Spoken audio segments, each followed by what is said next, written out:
So today we've got an amazing video, and I'm sure a lot of martial artists are going to be triggered by these sets of questions. But hey, it's what I'm here for. So today we've got the five what I believe are the top most commonly asked questions to combat athletes, to martial artists, boxers, wrestlers, everyone alike. Question number one. Why do you like to get punched in the face? Okay. So let me explain something to you guys. I don't really think anybody enjoys getting punched in the face, okay? I don't think that's the point nor the thought process going into fighting, going into these combat sports. We understand that is a byproduct. Of course, we understand that's a possibility and probably a probability it's going to happen. But that's not the point. The point is trying to learn how to defend yourself against getting punched in the face, okay? Let me put it this way. You don't enjoy getting punched in the face either, do you? I don't enjoy it either. But guess who's going to have a higher chance of preventing it? This guy, because I learned how to defend myself from getting punched in the face. I think that's like logical, right? It's like, oh, do you like getting punched? No, I don't like it. That's why I joined. That's why I'm teaching myself boxing and kickboxing. It goes hand in hand.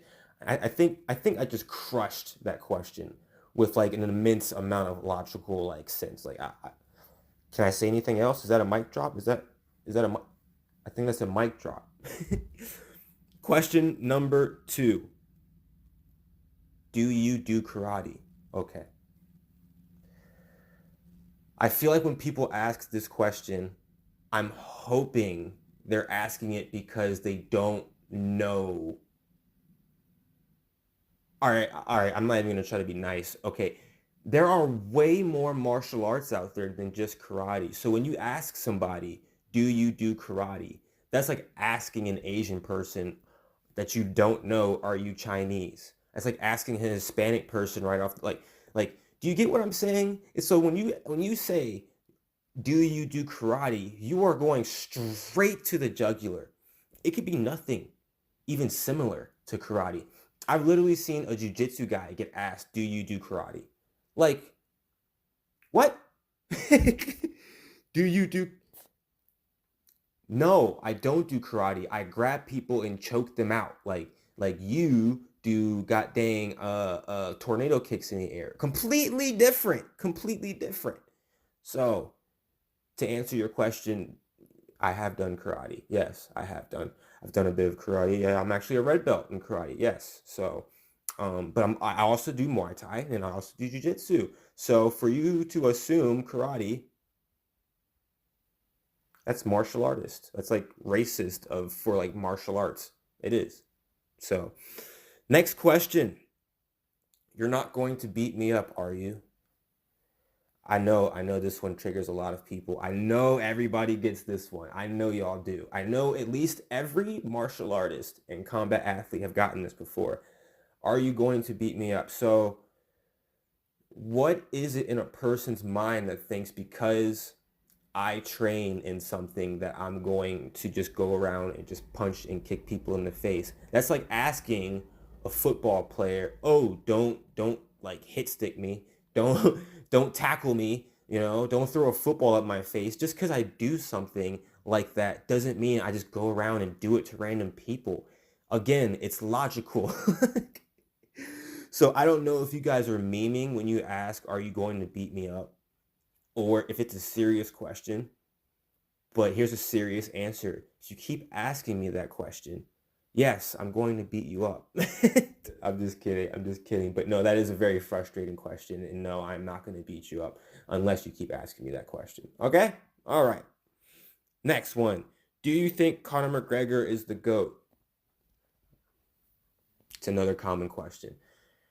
No, I don't feel like Conor McGregor is the GOAT. Just because a person, has the most popularity in the UFC doesn't make them the GOAT. Just because you're a casual doesn't make Conor McGregor the GOAT. There's plenty of fighters. I can think of like like 10 fighters off the top of my head that are better than Conor. And that's no diss on Conor. You know, I think what Conor has done for the UFC, and what he's done in the UFC, they've been bangers. But at the same time, there are certain things that Conor hasn't. Did you know? I know all my MMA fans know this, but did you know, casuals, that Conor McGregor has never defended his title? Did he ever defend it? Did he ever defend it successfully? I know for a fact he never defended it successfully. No, he's not the GOAT, because there's plenty of people who have done what Conor hasn't even done, and something as simple as defending the title. Um, I think what he's done business wise is it's completely separate from the GOAT question. When we're talking about GOAT, we're talking about pure MMA skills, what they've done in the octagon, and I think he's had I think he's had some amazing performances, some of the most amazing performances, but he lacks heavily in consistency. And so, no, Conor McGregor is not the GOAT. How fast does it take to get good at fighting? The last question. I think I think it's different for everybody. I really do.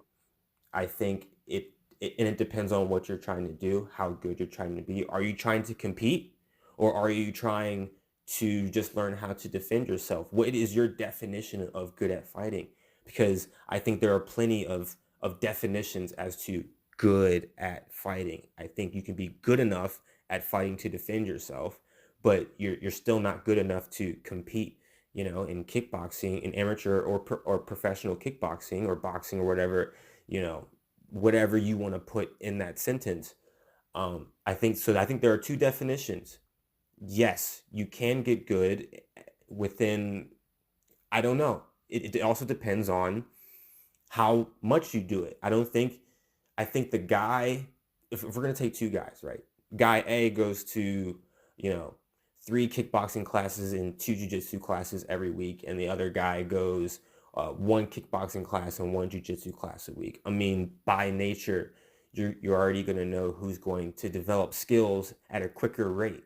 And so I think it just depends on athleticism, on smarts, on natural capability. A lot of things come into play. But I do feel like you're going to notice a difference extremely fast. And so I don't really think, you know, the speed of which you learn something is what matters. I think how well you learn something and how disciplined are you to sticking to it. Because when it comes to martial arts, it's not about the speed of which you learn something, but how well you learn something, how well you're able to grasp that concept. It doesn't matter if it took you 1,000 roundhouse kicks to perfect a roundhouse kick, or if it took you 10,000. And to be honest, I'll take the guy who took 10,000 round kicks to perfect it. And that's just my opinion. And so I hope this video wasn't too triggering for all my martial arts guys out there. And I also hope, guys and gals, and I also hope that you know, this also gives insight to people who aren't martial artists, who go up and ask certain questions. Now, some of these questions I don't consider stupid, but I mean, they say there's no stupid questions out there, but you know, when you ask a question like, "Do you like getting punched in the face?" I think that's a stupid question. So comment down below, all my MMA people, all my peoples, what you think about these 5 questions. Have you got them before? Have you asked them? And I'll catch you guys on the next one. Peace.